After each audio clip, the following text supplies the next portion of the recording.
जब भी हम इंडियाज मिलिट्री पावर की बात करते हैं तो ज्यादातर चर्चा आर्मी, नेवी और एयर फोर्स तक सीमित रह जाती है। लेकिन हिंद महासागर के बीचों बीच मौजूद एक ऐसा स्ट्रैटेजिक लोकेशन है जो बिना एक भी एयरक्राफ्ट उड़ाए, बिना एक भी मिसाइल लॉन्च किए पूरे इंडो पैसिफिक रीजन की जियोपॉलिटिक्स को प्रभावित करता है। हम बात कर रहे हैं अंडमान निकोबार आइलैंड्स की, जिन्हें defence experts India's unsinkable aircraft carrier कहते हैं। ये आइलैंड्स सिर्फ टूरिस्ट डेस्टिनेशन नहीं हैं, बल्कि ये भारत की forward defence line, strategic surveillance post और फर्स्ट रिस्पांस मिलिट्री प्लेटफॉर्म हैं। आज के इस वीडियो में हम समझेंगे कि क्यों अंडमान निकोबार भारत के लिए 21वीं सदी में इतना क्रिटिकल हो चुका है। जियोग्राफी मैप पर छोटे, स्ट्रैटेजी में बहुत बड़े। अगर आप वर्ल्ड मैप देखें तो Andaman Nicobar islands mainland India से लगभग 1200 किलोमीटर दूर दिखाई देते हैं। देखने में ये छोटे से आइलैंड्स लगते हैं, लेकिन इनकी जियोग्राफिक पोजीशनिंग इन्हें बेहद पावरफुल बनाती है। ये आइलैंड्स मलाक्का स्ट्रेट के बिल्कुल पास स्थित हैं, जो दुनिया के सबसे इंपॉर्टेंट मैरिटाइम चोक पॉइंट्स में से एक है। दुनिया का एक बड़ा हिस्सा ट्रेड और एनर्जी सप्लाई के लिए इसी रूट पर डिपेंड करता है। इसी रास्ते से चाइना का ज्यादातर ऑयल और ट्रेड गुजरता है। यही वजह है कि अंडमान निकोबार सिर्फ आइलैंड्स नहीं, बल्कि ग्लोबल ट्रेड कंट्रोल पॉइंट हैं। हिस्टोरिकल बैकग्राउंड, इतिहास भी इनके महत्व की गवाही देता है। अंडमान निकोबार का स्ट्रैटेजिक महत्व आज का नहीं है।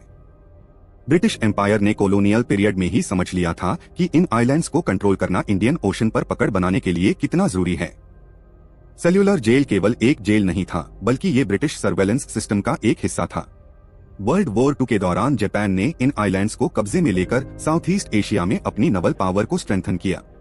उस समय भी जिसने इन आइलैंड्स को कंट्रोल किया, उसने इंडियन ओशन रीजन में एडवांटेज हासिल किया। इतिहास साफ बताता है कि ये आइलैंड्स हमेशा से मिलिट्री चेसबोर्ड का अहम मोहरा रहे हैं।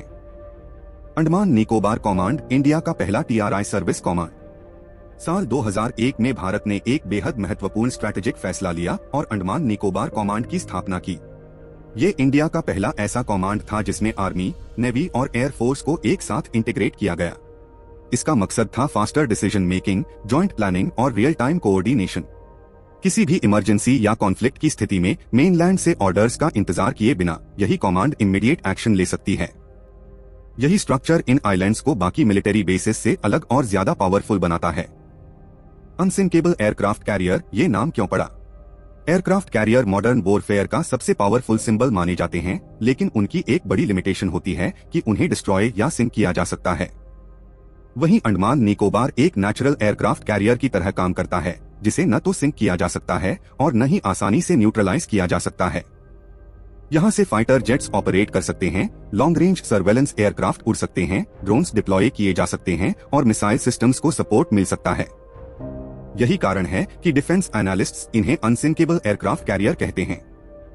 एयर बेसिस इंफ्रास्ट्रक्चर, रनवेज जो वॉर का फ्यूचर तय करते हैं। अंडमान निकोबार में मौजूद एयर बेसिस जैसे इंस उत्कृष्ट और इंस बाज भारत की मैरिटाइम सर्वेलेंस कैपेबिलिटी को कई गुना बढ़ा देते हैं। यहाँ से उड़ने वाले एयरक्राफ्ट पूरे ईस्टर्न इंडियन ओशन पर नजर रख सकते हैं। P-8 हाई पोसेडन जैसे advanced surveillance planes enemy submarines और वॉरशिप्स को ट्रैक करने में सक्षम हैं। इन बेसिस की लोकेशन ऐसी है कि भारत को साउथ ईस्ट एशिया तक पहुंचने में मेनलैंड की तुलना में काफी कम समय लगता है, जो क्राइसिस के समय बेहद अहम हो जाता है। चाइना फैक्टर, असली टेंशन यहीं से शुरू होती है। चाइना के लिए सबसे बड़ा स्ट्रैटेजिक नाइटमेयर है मलाक्का डिलेमा। अगर कभी मलाक्का स्ट्रेट ब्लॉक हो जाए तो चाइना की इकोनॉमी, ऑयल सप्लाई और इंडस्ट्रियल प्रोडक्शन पर सीधा असर पड़ सकता है। अंडमान निकोबार की प्रॉक्सिमिटी, यही वजह है कि चाइना इंडियन ओशन में अल्टरनेटिव राउट्स और पोर्ट्स डेवलप कर रहा है। अंडमान निकोबार चाइना की इंडो पैसिफिक एम्बिशंस के सामने एक साइलेंट लेकिन पावरफुल ऑब्स्टिकल बन चुका है। Indo Pacific quad strategy, global power game. आज का जियोपॉलिटिक्स सिर्फ नेशनल इंटरेस्ट तक सीमित नहीं है, बल्कि अलायंसेस का खेल है। क्वाड जैसे ग्रुप में इंडिया, USA, जापान और ऑस्ट्रेलिया शामिल हैं और सभी के लिए इंडो पैसिफिक रीजन बेहद अहम है। अंडमान निकोबार इस पूरे रीजन में स्टेबिलिटी और फ्री नेविगेशन का सिंबल बन चुके हैं।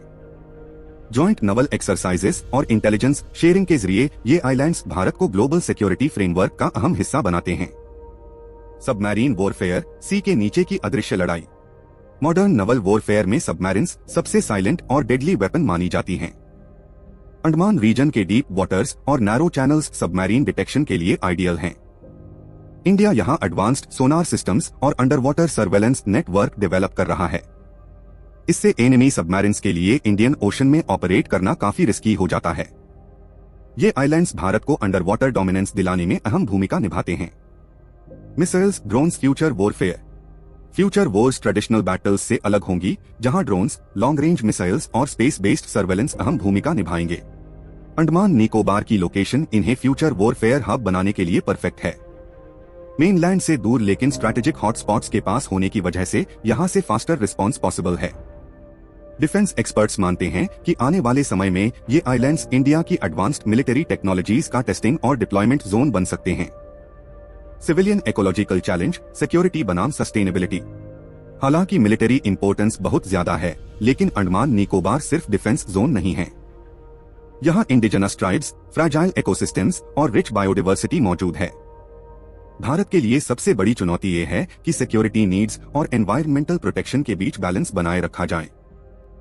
अगर ये बैलेंस बिगड़ा तो स्ट्रैटेजिक एडवांटेज कंट्रोवर्सी में बदल सकता है। फ्यूचर विजन, इंडिया की ब्लू वाटर नेवी का आधार। अगर भारत को ट्रू ग्लोबल पावर बनना है तो उसे सिर्फ लैंड बॉर्डर्स पर नहीं बल्कि ओशियंस पर भी डोमिनेंस चाहिए।